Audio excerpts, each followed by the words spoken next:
side of the sea. Tribe different than them, we ain't got the same genes. One body, one love, if you bleed, then I'll bleed. Say one life, you took humanity. Let's celebrate humanity.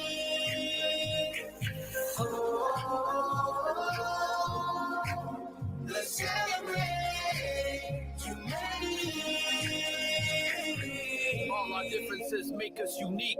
Beauty, love, and scars that run deep. But if we don't open up our eyes, we will never see that this bond is more than skin deep. All we got is love, all we want is peace. One nation under God, look up and see. Maybe then we'll finally believe. Adam to infinity, we are humanity. And of course, it's gone by exactly a few minutes past the hour of 2 o'clock Central African time. Wherever you are in the world, in your homes and in your cars. Sanbanani nonke ahlan wa sahlan and assalamu alaikum wa rahmatullahi wa barakatuh to you and yours. It's finally Friday again. I know you'll look forward to waiting each and every week just so that the Feel Good Friday can kick off and give you, that taste to your weekend, inshallah. Obviously, culminating the working week, you've done such a good job. Give yourself a round of applause. But of course, I always say that I love my Friday afternoons because I get to spend it with you. Yes, you, the listener, my bestie for the Friday, of course, afternoon. It's Joe Mubarak to you and yours, an exhilarating start to your weekend. It is 90.4 FM in Durban and 105.6 FM in Pietermaritzburg. Of course, if you do not have the app by now, you are missing out on all of the great stuff. And I can't stress much. And I see some of my favorite guys coming in right now. And we'll be chatting to them a little bit later, inshallah. But for today, on today's show, we will be sitting down with educationist Mr. Gopiyendra Jagprasad. And we discuss revolutionary education and how the impact of technology and change impacts education today. And later we chat to Halima Asmal representing the outreach department, and we'll be chatting, spreading love and kindness on the outreach department's Ramadan drive and how we can assist as the individuals, community, and how we can be a part of such a great Ramadan this year. Speaking of Ramadan, what are your preps? What are you getting up to? How are you preparing for this beautiful month of Ramadan? Of course, you can let us know via our WhatsApp numbers. It's 060-904-1056. And for the headlines, making the headlines today is Durban being named the greenest city in the world. Can you believe that?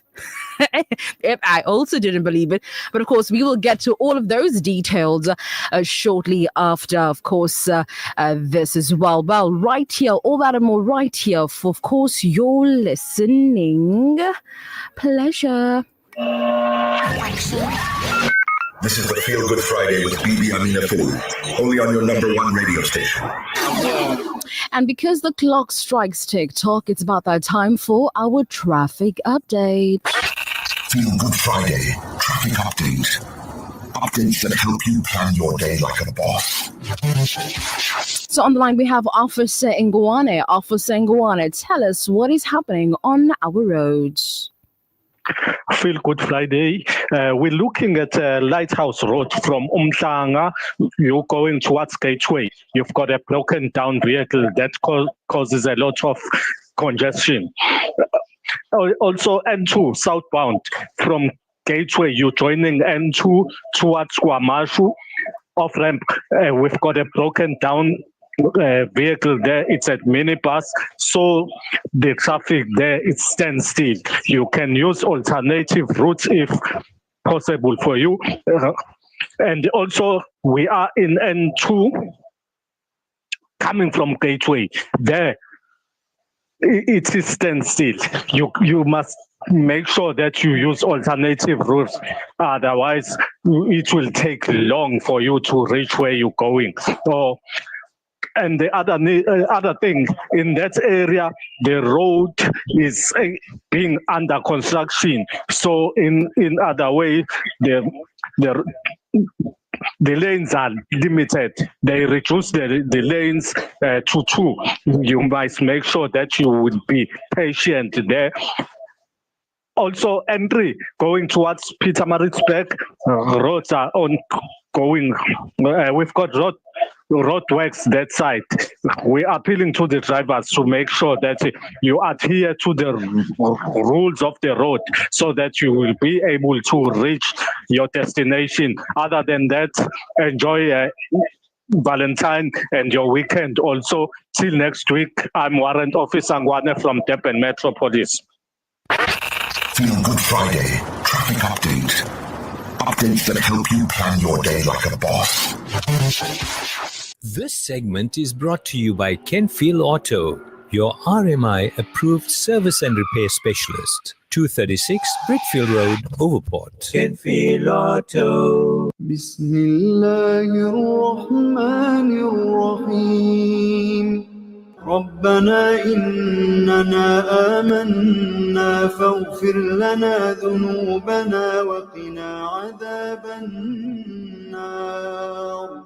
Car won't start? Kenfield Auto. Noisy brakes? Kenfield Auto. Due for a service? Kenfield Auto. Kenfield Auto, the answer to all your car problems. Your service and repair specialist for your VW, Audi, Suzuki, Toyota, or just about any vehicle. Kenfield Auto, your RMI and insurance approved workshop to handle them all. 236 Brickfield Road, Overport. Call us on 031 207 2399. Kenfield Auto. Looking for a perfect gift? Then look no further. This Ramadan, the Al Ansar shop has a wide range of international brands of perfumes, books, games, and much, much more, all at affordable prices. Visit us at 207 West Road, Overport, or call us on 031 208 1601. Al Ansar shop, your one-stop Islamic shop. The views and opinions expressed by the guest and presenters of Radio Al Ansar are not necessarily the views and opinions of Radio Al Ansar and the Al Ansar Foundation. Topic of the day. Tune in to the Feel Good Friday with Bibi Amira Feely. It's finally Friday again. Assalamu alaikum. From South Africa to the world. Let's go. Don't miss out on Friday afternoon vibes like no other. Put it on and leave it on. Join us for inspiration and positivity from trailblazing guests to topics you want to hear. Your Friday just got better. Let's make the end of the week better together. The Feel Good Friday with Bibi Amira Feely. Young, fresh and trending.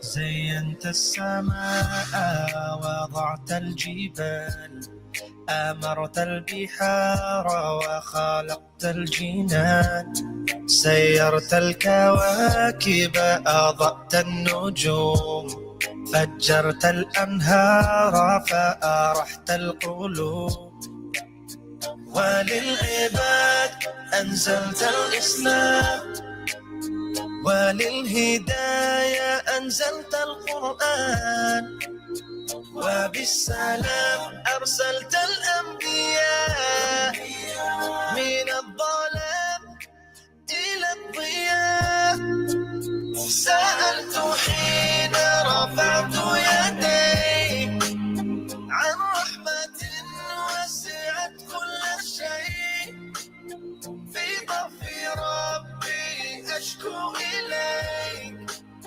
لكنني راض بما قضيت إن شئت قلت كن فيكون وزلت عني كل الهموم أنت الكريم وأنت الرحيم أنت السلام وأنت السميع. Topic of the day. Of course, it's 90.4 FM in Durban and 105.6 FM. Welcoming you back. Of course, it is the Feel Good Friday, the show that you choose to listen to every Fridays between 2 and 3. Well, jumping to, of course, our topic for today, we're chatting revolutionizing education, of course, navigating the impact of technology and change on the education system today. Now, the world of education has, of course, undergone a significant transformation since we were in school. Now, the rise of technology, shifting learning methodologies, evolving societal needs to reshaping the education landscape. Now, in South Africa, for instance, the Department of Basic Education reported a significant increase in online learning platforms during the COVID-19 pandemic. Now, with over 50% of schools adopting the digital tools, but what do these changes mean for students, teachers, and of course the future of education? Now we're about to explore the effects of these shiftings and why they hold for the next generation. So, of course, joining me to have this conversation is, of course, educationist Mr. Gopiyendra Jagprasad. Welcome to the Feel Good Friday. Hi, Amina. Thanks for having me on. Thank you so much for coming through. I do appreciate you taking out your time. Now, you being an educationist yourself, of course, you can assist me with obviously navigating today's conversation. But just to get right into it, what are some of the most notable changes that you've observed in education since we were in schools? So I was actually in school quite a while back, and there's been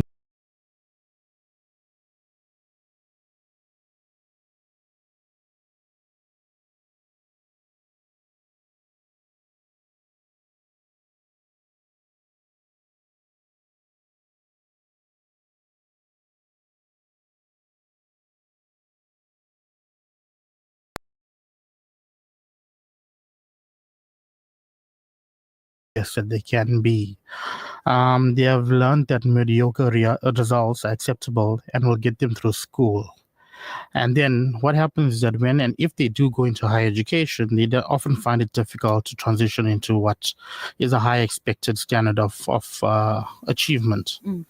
Then if we go into the corporal punishment and behavior and ethics of learners, I mean, we'll watch all these videos on social media, and we see the type of learners we have. I mean, when I was in school, your teacher was your parent. We respected them, we were afraid of them, and it often gave us the discipline that we needed to be in school. We were scared if a teacher said, "I'm calling your parents to school." We were really scared. Very. Yes. And then and if our parents came to school, they say, "I'm giving you permission, beat my child, do what you need to make sure that they need to be what they need to be." Nowadays, you'll see teachers are afraid of parents. If their parent is coming, they're scared. And I've come from the background, and I see that it has a detrimental effect on our educators. And then we go into the technology. Technology is now easily accessible to all learners. However, it does have a positive and a negative impact on learners, and we can go more into that. Absolutely. Now, you spoke about technology now. So how has technology impacted the way we learn? And what are the benefits of course, the drawbacks of this shift? As I mentioned, there's both positive and negative impacts on learners. When we were in school, we didn't have access to technology. I remember my first phone was when I was in probably grade 10. There was an old 3210 or 3310. So we didn't have the access to technology. This resulted in us in actually having to go to the library, read through books and books upon books and upon books, and then researching topics. Absolutely. Yeah. And then when we needed stuff, we had to go and photocopy. Go to the library. Yeah. Exactly. Yeah. And we had this big photocopy machine. If I remember correctly, it was 20 cents a copy or something back then. And we had to photocopy whatever was relevant, cut out, paste, and put them in our projects and whatever was required. Now we just go to Google, we search, we find it's copy and paste, print out, and we give this in. I believe that when we were a bit younger, we worked harder to achieve better results, as opposed to technology, which has made it easier for our learners. And the detrimental effect is they're obviously not working as hard to achieve what they need to. So they're doing what they need is the bare minimum to scrape by and just carry on. This obviously doesn't go for all our learners. I mean, you do have the overachievers, what I want to call them, that will make the effort. That still use can I call it the old methods, going to library and looking at books. Also, there's learners that don't have access to technology, and they have to go through using books and library and researching. Absolutely. You just take me back. You spoke about going to the library. I think, if you can ask the kids nowadays about, what does the smell of library books smell like? They would not even we can't even describe it. But that smell of, old textbooks. I don't think they'll be able, like, if you can go into library now, I think it'll be so nostalgic for all of us. But I think, like you also mentioned, right now, the kids, when they're doing their projects, it's copy, paste, print, hand in, copy, paste, hand, and hand in. With us, we have to sit and flip through magazines and newspapers and cut it out just so we can get our projects done. But of course, that's what they say about the evolving of technology. It's of course exciting to see how technology has taken over, sometimes negative, sometimes positive.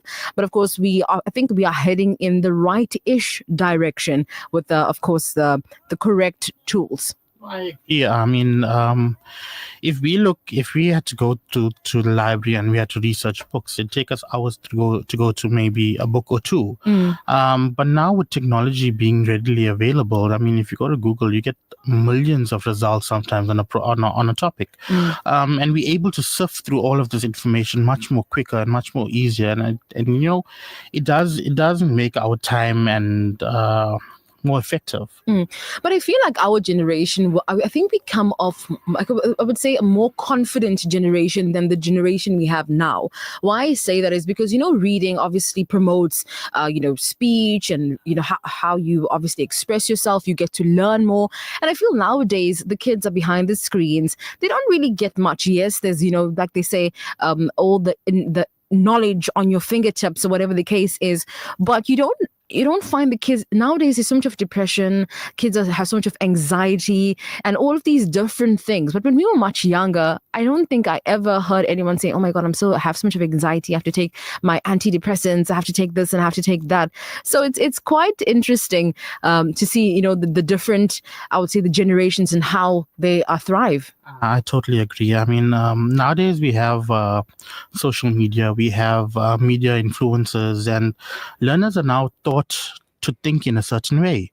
They no longer are creative.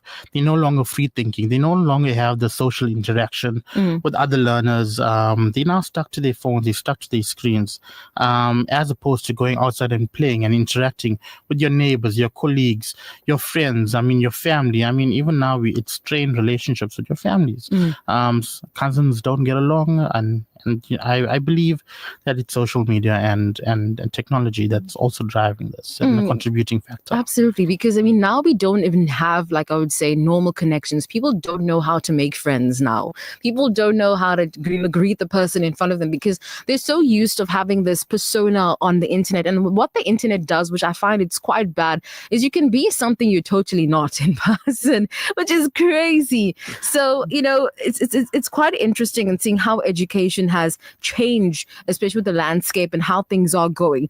But, let's speak about South Africa a bit. And when it comes to technology, what role do you think technology can play in addressing the educational disparities and inequalities? So as you mentioned, during COVID, a lot of the schools and a lot of higher education institutions went onto online learning. However, from what I've seen, it's very difficult for technology to address education disparities in South Africa. Not all schools are equally resourced. I mean, truly, we still have schools with put system toilets. I mean, if we can't get sanitary issues resolved, how do we expect to roll out technology? Absolutely. I mean, it's also in this day and age, it's so expensive for technology. I mean, some families out there, they trying their hardest to make ends meet. So it's expensive for parents to sometimes get access to technology, which creates a strain on them financially. So unless there can be equal access in schools and university, it's going to be difficult to address these educational disparities. Absolutely.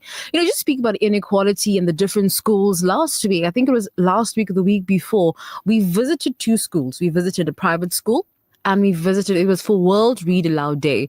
So we visited a private school and then we visited a public school. Literally, these schools are like 5 minutes apart, but it's like when you enter these schools, it's like worlds apart.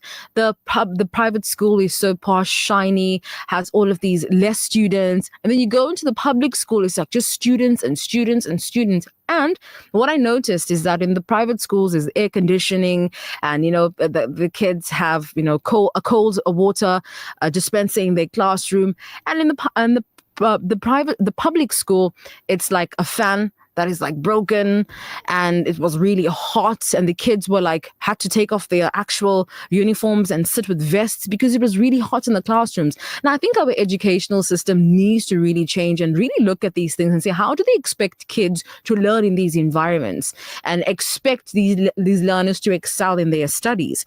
But of course, we spoke about what role South Africa can play, but what skills or subjects do you think should be prioritized in this, I would say, this modern education to prepare students for the future workforce? Now, before you answer that, I would just like to say that when we were in school, they never taught us what life really is. We thought, okay, we're going to go out of life and just, be these birds, and then boom, it hit us in the face. No, that's not what it is. So can you answer that for me? Yeah, so I think number one is we need a change in the curriculum. When we got into the working world, we didn't understand how to do our taxes. 100%. A simple thing like doing your taxes. When we started driving, some people don't know how to change a tire up to now. Now it's just phone roadside assistance and, somebody's out there to change a tire. But those are life skills that we should have learned. So I think that we need to reintroduce subjects like your home economics, your woodwork, your metalwork needs to be reintroduced into the curriculum. However, there are a few schools that do offer them. But once again, it's a problem of having the resources to make sure that the learners have access to these things. I'm also in industry. And industry, I see a serious shortage of skills. I've seen welders with a qualification. They can't weld. I've seen boilermakers. Historically, people used to be proud of what we built. South Africa was the engineering hub. You go anywhere in Africa, and people came to South Africa and said, look, can I get this made? And it was shipped out to the rest of Africa. And this no longer happens. And that's now creating other issues. Unemployment, which sometimes has an effect on crime. Absolutely. Speaking about South Africa and how it was always like doing it for itself. I don't know why we've stopped introducing and teaching our kids how to just be physical, especially with your hands. Learn a skill, teach your child a skill, teach them how to change a bulb, fix a tap, do something that will obviously help them in future. Not that I'm saying let them do their maths, let them stress on their physics and do all of that because of course they want to be perhaps your dream or become a doctor or whatever the case is, but teach your child a skill. I've seen many schools around the world when it comes to, I would say, the Asian part of the world, the kids clean after themselves. There's no clean at school. At break time, after the kids have lunch, they clean up after themselves. They sweep the grounds, the school grounds. They all have turns, and they obviously give these kids a reward after these things are done. So why can't we adopt these things in our schools and see how our kids will flourish to be intelligent young minds? But just to end off the conversation for today, how can educators, because you're an educationist yourself, so how can educators and policymakers balance the need for innovation within the importance of preserving traditional teaching methods and values? I think it's important, number one, for policymakers to actually be people that have started off from the ground. Now you see people who are doing these policies, they don't really understand. They haven't been in a school. They haven't taught primary school. They haven't taught in high school. they might have a fancy degree from somewhere, but they don't know what's happening at grassroots levels. So Absolutely. they're just thinking, you know, I'm going to do this. This is what I think is best. I've gone to Germany or I've gone to some other country. I'm going to adopt this. However, that's not the case. You need to understand what's happening in our classrooms with our learners and understand where these gaps are, and that they need to implement policies and procedures that's going to bridge these gaps. I'm also going to say something that's very controversial. We love controversy. We love some controversy. I personally believe that corporal punishment should come back. I see these videos floating around of students hitting educators.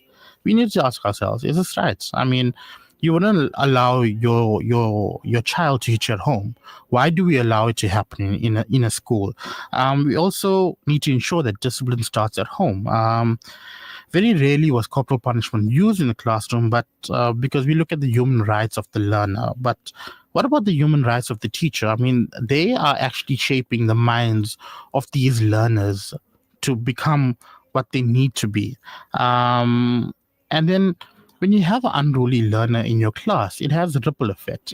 So learners that would otherwise have been well behaved, they now start acting out and behaving badly. But just to play on your controversy, the question that I could ask is, why are kids so angry? Why do they feel the need to lash out when they don't get what they want? Does it stem from the home? Is that how perhaps the parent has enabled this type of behavior so that even when they go into schools, they feel like, okay, entitled human beings that, okay, fine, if I don't get what I want, I'm going to bash this teacher so I can, get a reaction. Is it the relationship that, so it boils down. It's there's so many factors, like how they say there's two sides to a coin. You have to also understand, why are kids so angry? Is it because of the too much of screen time? What is it that makes kids angry? And then you also have to say, is it the foundation at home, how the kids are raised, what they are surrounded by, what is life like at home? And then, of course, coming to a school, okay, fine. Hitting teachers is obviously a big no-no. Hitting anybody for that matter is a big no-no. And how do you protect the teachers from this type of behavior? Yeah. So, number one, let's address the first thing. I believe that these kids are now angry and they don't have these social skills because technology is not only affecting our learners, it's also affecting the adults. You come home to a meal, and previously when we were younger, we'd come home, the family would sit around, they'll gather around, they'll all eat, they'll interact. How was your day? What happened here? Okay, do this, do that, and whatever. And now it's, you come, you eat by yourself, and then you go and they're sitting on the phone, they're scrolling on Facebook or TikTok or whatever it is. So they don't have that, learners don't have that interaction or the guidance from their parents maybe as well. And once again, this is just my opinion. I mean, there's so many factors to be considered. Absolutely. And then number two is, once again, I believe that discipline starts at home. And if you tell your child, look, your teacher is your parent, right? There's no room for disrespect. I believe that is really a step in the right direction. Absolutely. Well, Mr. Jakbar Shah, thank you so much for joining us today. Hoping that you can come back again in future. We can talk about the fantastic projects you are going and doing yourself. But thank you so much for joining us. Thank you for having me. It is only a pleasure. It's 90.4 FM in Durban and 105.6 FM in Pietermaritzburg, talking all about revolutionizing education, navigating impacts and technology in the education landscape. Don't go anywhere. We still have loads to talk about. This is the Feel Good Friday with Bibi Amira Feely, only on your number one radio station. There's nothing quite like the taste of a traditional family meal, and at the heart of every great dish is a key ingredient that brings it all together. That ingredient is Sunfoil pure sunflower cooking oil, made from only the finest sunflower seeds. It's a perfect way to enhance the taste of your family's favorite foods. Sunfoil cooking oil is more than just oil. It's the key to bring your family together over a delicious meal and making every bite taste better. Remember, the key ingredient to a great family meal is sunfoil. Tradition just tastes better. Relax, relieve, repair. Say goodbye to tired joints and muscles with Arnica Blue Magnesium Spray. Now available in 3 options: soothing heat spray, refreshing cooling gel, and rejuvenating massage oil, all enriched with Arnica and added magnesium for powerful relief. Find your comfort today at your local pharmacy or shop online at www.czmarketing.co.za. Arnica Blue, your partner in recovery. Topic of the day. Yellow and Sour Helping Hands with Aisha Jamal brings you the Animal Welfare Campaign. Help us make a difference. Hey little Nabi Sallallahu Alaihi Wasallam said, "Verily, there is heavenly reward for every act of kindness done to a living animal." We are in need of cat food, dog food, blankets, shelter, weatherproof kennels, and funds towards the above, as well as towards urgent cases where animals require medical attention. WhatsApp 060-971-9955 or 084-3041-683. Drop-off zone 207 West Road, Overport. Yedl and Sar, making a difference. Join me, Nishal Sarwan, and the Breakfast Rush team this Ramadan as we gear up to distribute 1,000 degs of hot meals this Ramadan and Eid, because no one should go hungry. Sponsor a deg for just 1,850 Rand, Lilla only. Call Outreach now on 031 208 1601.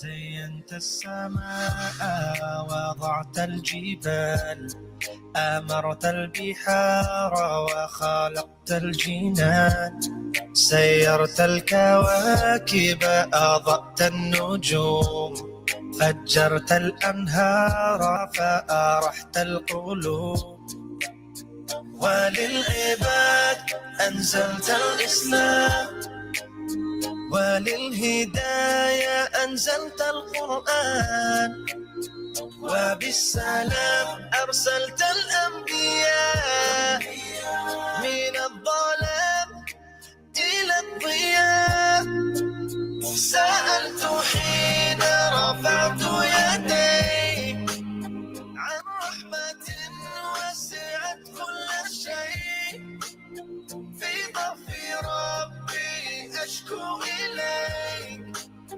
لكنني راض بما قضيت إن شئت قلت كن فيكون وزلت عني كل الهموم أنت الكريم وأنت الرحيم أنت السلام وأنت السميع majestic and mighty, the King of the worlds, the Lord of creations and the heavens above. You're closer to me than my jugular vein. You answer my prayers when I'm hurt and in pain. And in return for worship and love. And of course, it's 90.4 FM in Durban and 105.6 FM in Peter Marisburg. Assalamu alaikum wa rahmatullahi wa barakatuh. I don't know what's happening in studio. Things are falling. People are chillax. I know it's a Feel Good Friday. Always giving you good vibes. But of course, we welcome you back to, of course, the Feel Good Friday. And it's that time of the year again where we get together in making a difference in lives of those in need. Now, our outreach department has kicked off its annual drives and we're excited to share the details with you.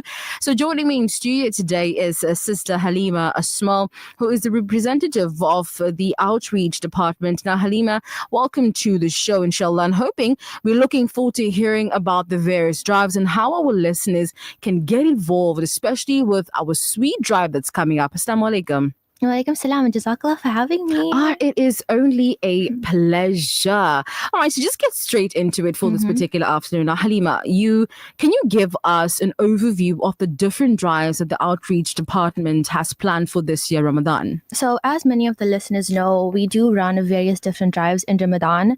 We have Able the Disabled, Hampers of Hope, Water Relief, Water and Dates at Iftar. We have Elder Care, and of course, not my favorite, I think it's the Sweet Drive, which you and Ria Muhammad are currently running for Ramadan. Now, I'm excited about that one because, for Eid, we are going to be putting smiles on kids' faces. So last year I did this one and we did so well and people were actually bringing sweets. And we had not only elders coming in to distribute, we had kiddies coming in as well, which was so good to see kids giving back to kids. Absolutely. I remember last year there was a kid that packed him sweet hampers on his own. How cute was that, right? Absolutely. It was a little girl and she had brought it in at Eid Milan. And it was so exciting and it was so heartwarming to see her, doing this initiative. Absolutely. And it was so amazing to see all of these children coming together to, of course, make a difference. Now, let's talk about this, not only the sweet drives, but what types of sweets are you guys looking for, and what are any specific requirements for the sweet hamper? So we don't have any specific requirements. Any sweets like chips, candy, anything besides chocolate, basically. Why? I like chocolate. Okay, because we start the collection early and chocolate tends to expire quickly and it also melts. So any sweets besides candy.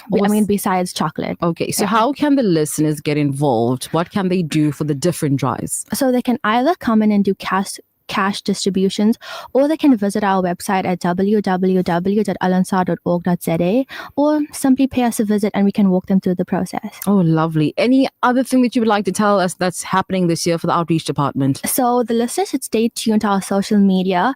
We do have the Alansar presenters heavily involved in our Ramadan project, so it's going to be very exciting. Absolutely. Go out and check my video that I did with Ria. That was a cute one. That was a nice one. It was the cutest. I mean, But thank you so much, Halima. Thank you. And hoping to catch up with you later.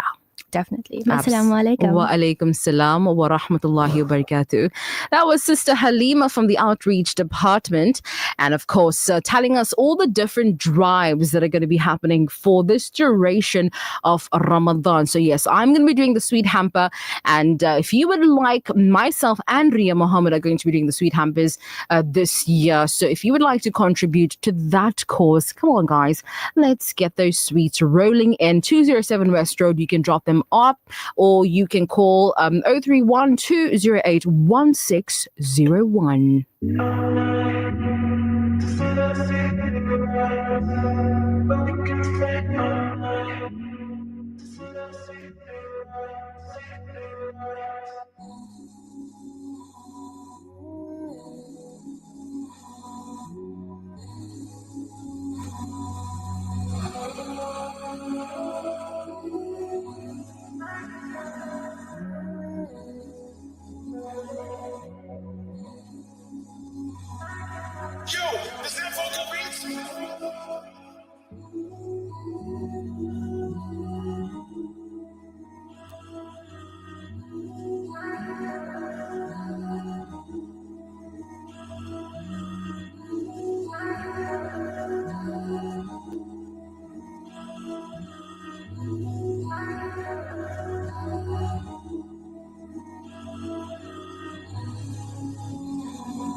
Welcome you back to the Feel Good Friday with myself, Bibi Amira Feely, taking you from 2 up until 3 o'clock. Don't forget, in Ramadan, our time slot will remain the same, but we are going to be bringing more spiritual content for you, just to uplift you in the month of Ramadan. I think we all need that empowerment, inspiration, as well as motivation. Well, joining me in studio now are two representatives from Islamic Relief. We have Brother Abdurrahman Kirsani, as well as Brother Yusuf Hussain. Assalamu alaikum wa rahmatullahi wa barakatuh, and welcome for the 100th time to the Feel Good Friday. Alaikum salam wa rahmatullahi wa barakatuh. It's always a pleasure, though. It's always a pleasure. Let's get straight into it for this particular afternoon. Now, I know that Islamic Relief has been working in Gaza since 1997. Now, can you tell us about the assistance that Islamic Relief provides, and particularly over the 15 months that has passed? So, well, first and foremost, it was lovely to hear the outreach programs that you guys have going on locally. This specifically is obviously international, and Islamic Relief has based its support to the people of Gaza for over 25 years, alhamdulillah. Providing humanitarian aid, healthcare, education, livelihood support, these types of humanitarian aid-based programs are going on. And since the escalation of violence in October 2023, as we know, 7th of October, our teams have been working tirelessly despite extreme challenges. Now, our teams within Gaza are not just people that travel from South Africa to provide aid within a different country. Rather, they are Gazans themselves. They are Palestinians themselves. So they provide medical supplies, hospital equipment to support overstretched healthcare facilities. As we know, most of the healthcare facilities are on the brink of extinction in Gaza. They deliver hygiene kits, blankets, and essential items to displaced families that live in overcrowded systems. They assist in water and sanitation projects to provide clean water, prevent disease outbreaks. This recent ceasefire, alhamdulillah, we don't know how long it's going to continue. All we know is it's a mercy from Allah subhanahu wa ta'ala, and it's allowed us to scale up our efforts and to continue to provide as much humanitarian aid as possible within this time. Absolutely. Now, when looking at the situation, we saw when the ceasefire was announced, people, of course, going back home, the families, everyone was celebrating. But what is the current situation in Gaza right now, particularly regarding the number of orphan kids?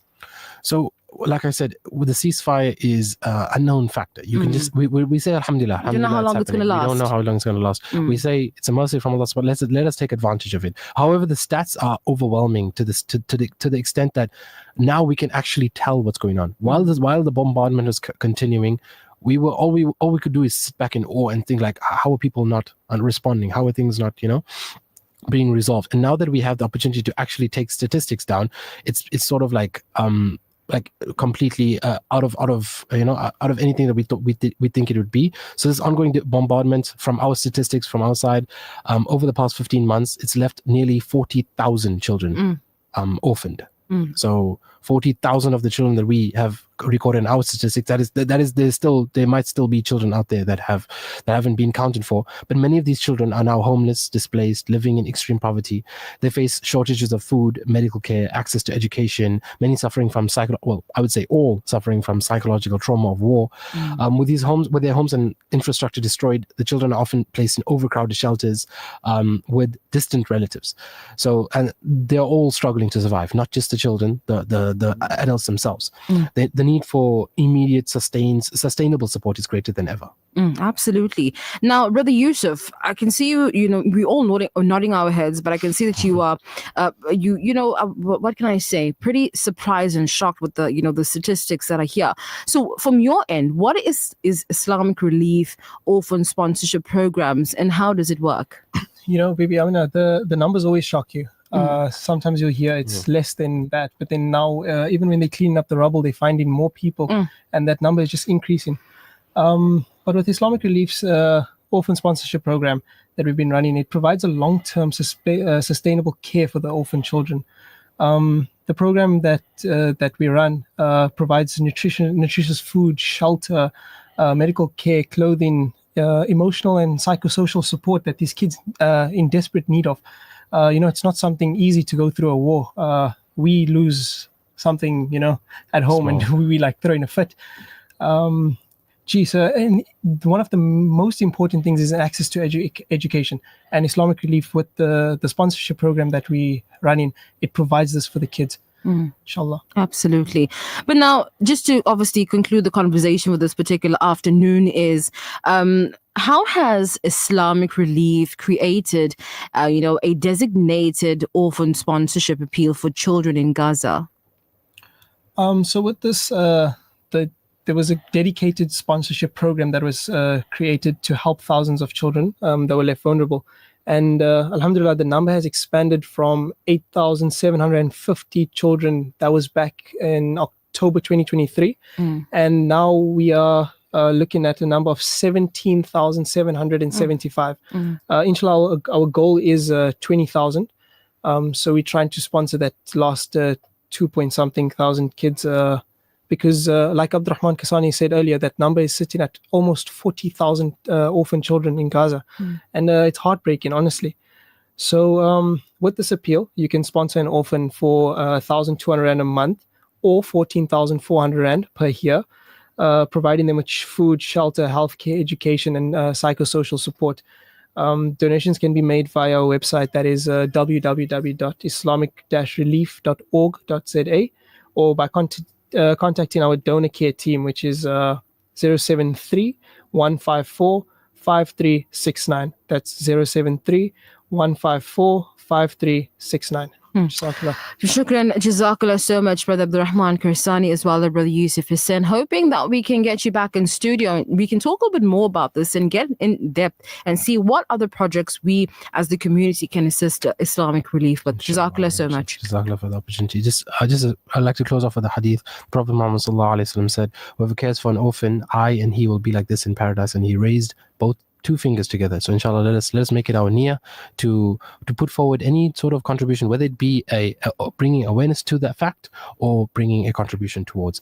This is a critical time to act and provide these children with safety, stability, and a future filled with hope, inshallah. Inshallah. Grant you barakah in your livelihood and your households, inshallah. Ameen, Ya Rabbil Alameen. Jazakallah so much, guys.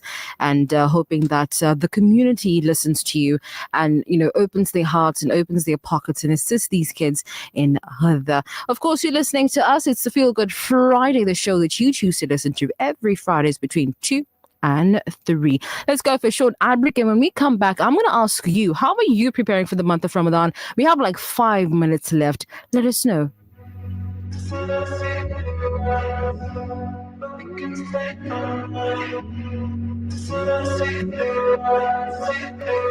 This summer, dine big to win big at Chippewa Spur. Spend 350 Rand or more in store and stand a chance to win prizes worth 12,000 Rand from Hershey Springfield. Prizes include a Rest Assured bed, a DeLonghi coffee machine, and a Kenwood food processor. Enjoy legendary tastes and great wins. Entries close January 13th, 2025. Exclusive to Chippewa Spur. T's and C's to apply. Spur, a taste for life. Ladies, are you or a loved one diagnosed with cancer, or are you on treatment, or are you a cancer survivor?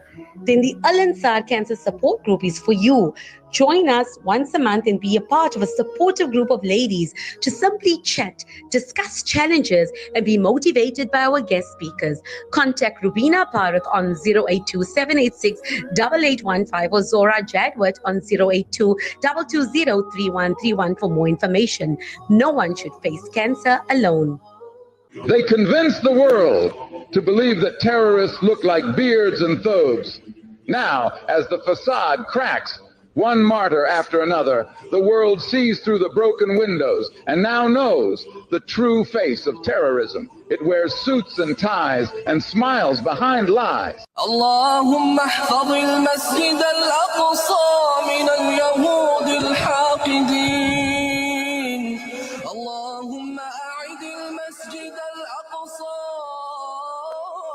ila rihab al-muslimin. Allahumma وطهر المسجد الأقصى من اليهود الغاصبين. اللهم عليك بهم فإنهم لا يعجزونك يا قوي يا متين. اللهم منزل الكتاب مجري السحاب هازم الأحزاب سريع الحساب اهزم اليهود وزلزلهم يا قوي يا عزيز. Tune in to the Feel Good Friday with Bibi Amira Feely. It's finally Friday again. Assalamu alaikum. From South Africa to the world. Let's go. Don't miss out on Friday afternoon vibes like no other. Put it on and leave it on. Join us for inspiration and positivity from trailblazing guests to topics you want to hear. Your Friday just got better. Let's make the end of the week better together. The Feel Good Friday with Bibi Amira Feely. Young, fresh and trending. That is the Feel Good Friday. Of course, we have, I think, like 2 minutes left till we say Assalamu Alaikum. So I have like 3 questions that people have been asking me. When is the quiz coming back? So what we're going to do for Ramadan, we're partnering with an amazing company. And of course, what we're going to do is every Friday, we're going to be giving away an amazing hamper. So what we're doing, we're saving all the good stuff for the month of Ramadan. So you can tune in, win big on the Feel Good Friday with me, Bibi Amira Feely, and of course our mystery sponsor for this particular month of Ramadan. Exciting times to be alive, and yes, we are all excited today. Yes, and like, oh my God, Tabega, so we're going to your birthday in April, right? To April 18th, 17th.